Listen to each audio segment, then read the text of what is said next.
हरे कृष्णा। पुराण भारतीय संस्कृति की अमूल्य निधि है। पुराणों में मानव जीवन को ऊंचा उठाने वाली अनेक सरल, सरस, सुंदर और विचित्र विचित्र कथाएं भरी पड़ी हैं। उन कथाओं का तात्पर्य राग द्वेष रहित होकर अपने कर्तव्य का पालन करने और भगवान को प्राप्त करने में ही है। पद्म पुराण के भूमिखंड में ऐसी ही एक कथा आती है। अमरकंटक तीर्थ में सोम शर्मा नाम के एक ब्राह्मण रहते थे। उनकी पत्नी का नाम था सुमना। वह बड़ी साध्वी और पतिव्रता थी। उनके कोई पुत्र न था और धन के भी उनके पास अभाव था। पुत्र और धन का अभाव होने के कारण सोम शर्मा बहुत दुखी रहने लगे। एक दिन अपने पति को अत्यंत चिंतित देख करके सुमना ने कहा, प्राणनाथ, आप चिंता क्यों करते हो? चिंता छोड़ दीजिए, क्योंकि चिंता के समान दूसरा कोई दुख नहीं है। स्त्री, पुत्र और धन की चिंता तो कभी करनी ही नहीं चाहिए। इस संसार में ऋणानुबंध से अर्थात किसी का ऋण चुकाने के लिए और किसी से ऋण वसूल करने के लिए ही जीवन का जन्म होता है। माता, पिता, स्त्री, पुत्र, भाई, मित्र, सेवक आदि सब लोग अपने अपने ऋणों बंधनों से ही इस पृथ्वी पर जन्म लेकर हमें प्राप्त होते हैं। और केवल मनुष्य ही नहीं, पशु पक्षी भी अपने ऋण अनुबंधनों से ही प्राप्त होते हैं। संसार में शत्रु, मित्र और उदासीन ऐसे 3 प्रकार के पुत्र होते हैं। शत्रु स्वभाव वाले पुत्र के 2 भेद हैं। पहला, किसी ने पूर्व जन्म में दूसरे से ऋण लिया पर उसको चुकाया नहीं, तो दूसरे जन्म में ऋण देने वाला उस ऋणी का पुत्र बनता है। दूसरा, किसी ने पूर्व जन्म में दूसरे के पास अपनी धरोहर रखी, पर जब धरोहर देने का समय आया तब उसने धरोहर लौटाई नहीं, उसे हड़प लिया, तो दूसरे जन्म में धरोहर का स्वामी उस धरोहर हड़पने वाले का पुत्र बनता है। ये दोनों ही प्रकार के पुत्र बचपन से ही अपने माता पिता के साथ वैर रखते हैं और उसके साथ शत्रु की तरह बर्ताव करते हैं। बड़ा होने पर वे माता पिता की संपत्ति को व्यर्थ ही नष्ट कर देते हैं। जब उनका विवाह हो जाता है तब वे माता पिता से कहते हैं कि यह घर, खेत आदि सब मेरा है, तुम लोग मुझे मना करने वाले कौन होते हो?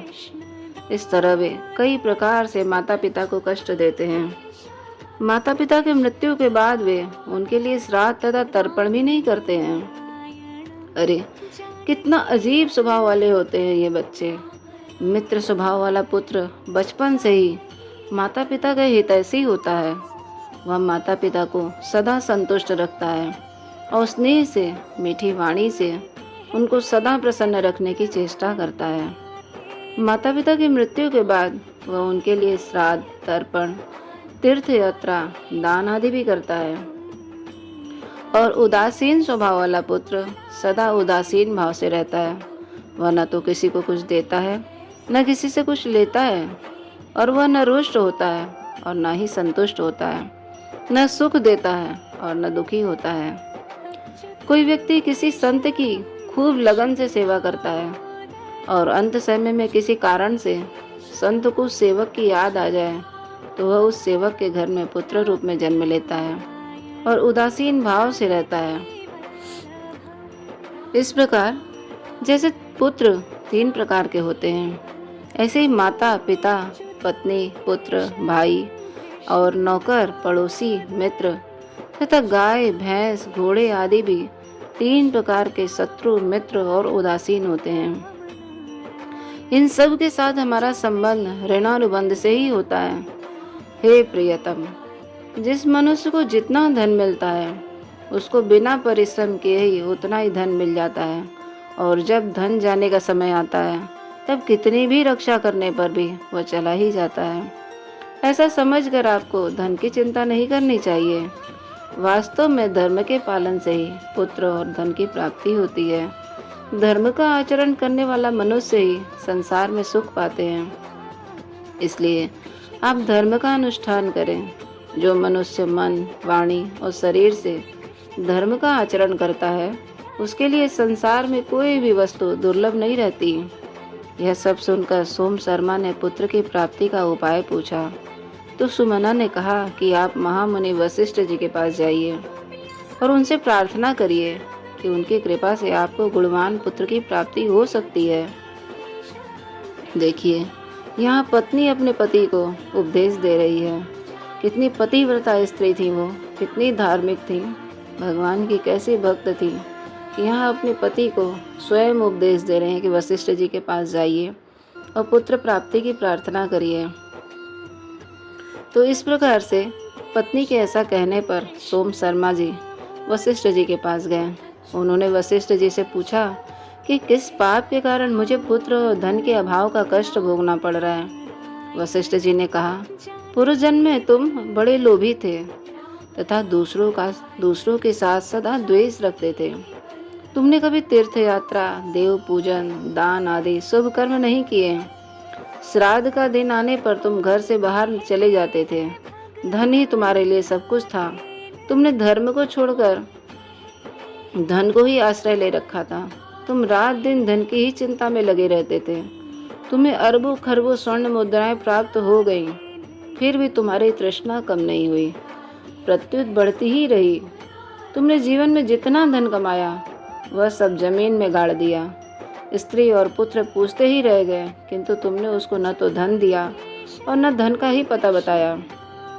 धन के लोभ में आकर तुमने पुत्र का स्नेह भी छोड़ दिया।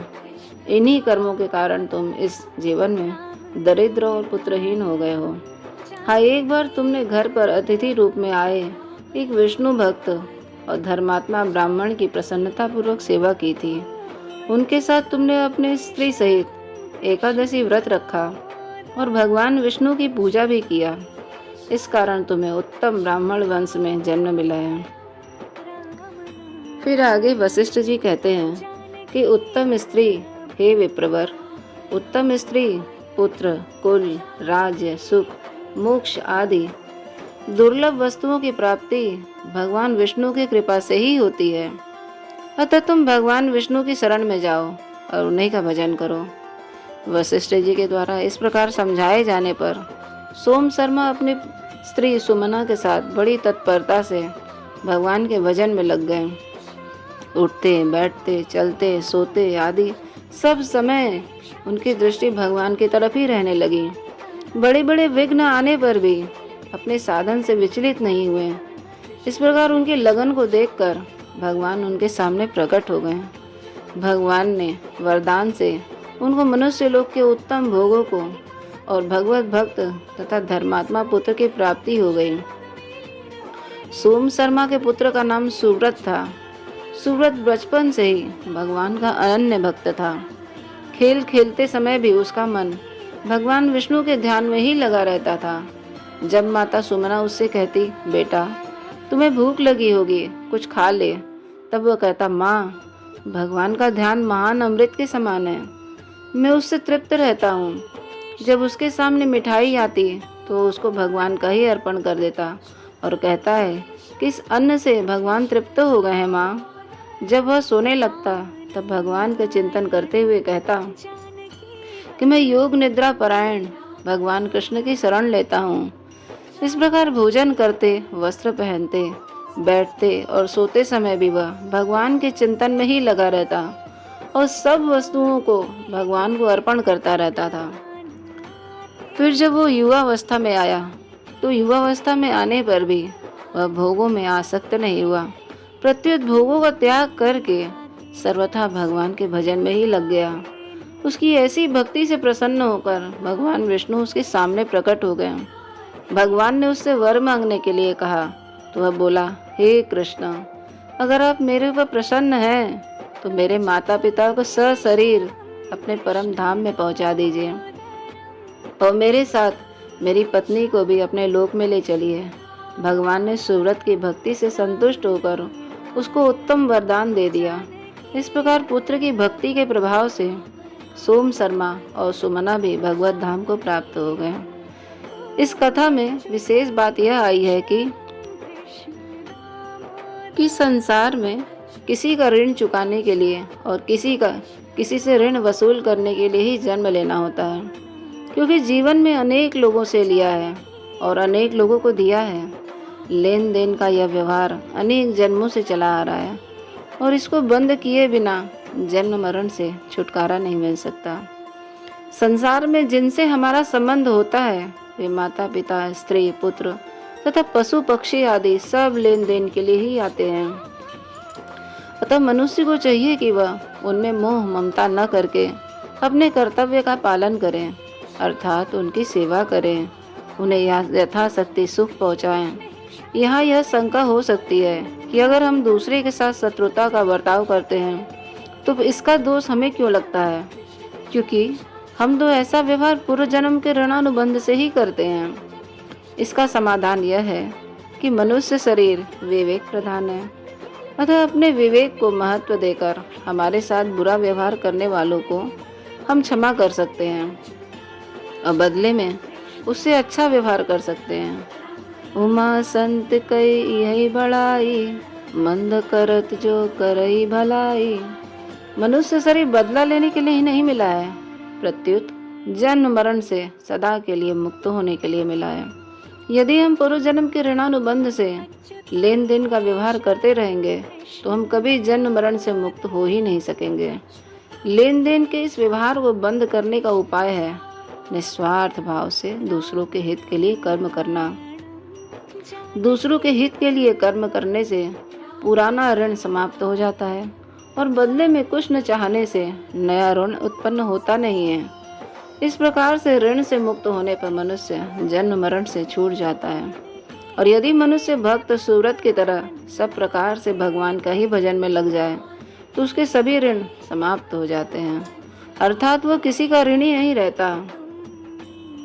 तो इस तरह से हमें कभी भी किसी से भी ऋण नहीं लेना चाहिए। अगर ऋण ले लिए, कर्ज ले लिए तो उसे जितना जल्दी हो सके उसे उतार देना चाहिए, क्योंकि इस जन्म में हम धोखा देंगे, किसी के साथ चीटिंग करेंगे तो ये समझ लीजिए इस कथा से, क्योंकि ये शास्त्र और सम्मत है, यह हमने अपने आप से कुछ बनाया नहीं है।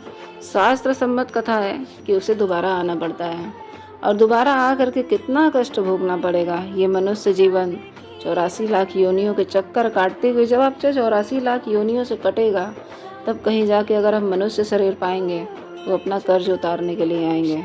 तो इसलिए हमें यही कोशिश करना चाहिए कि हम शत्रु भाव न रखें, किसी से ऋण ना लें, अगर लें तो जल्द से जल्द उसे लौटा दें और सदैव भगवान विष्णु की, माँ लक्ष्मी की, राधा गोविंद की शरण में सेवा करते हुए ये शरीर को अपना बिताना चाहिए।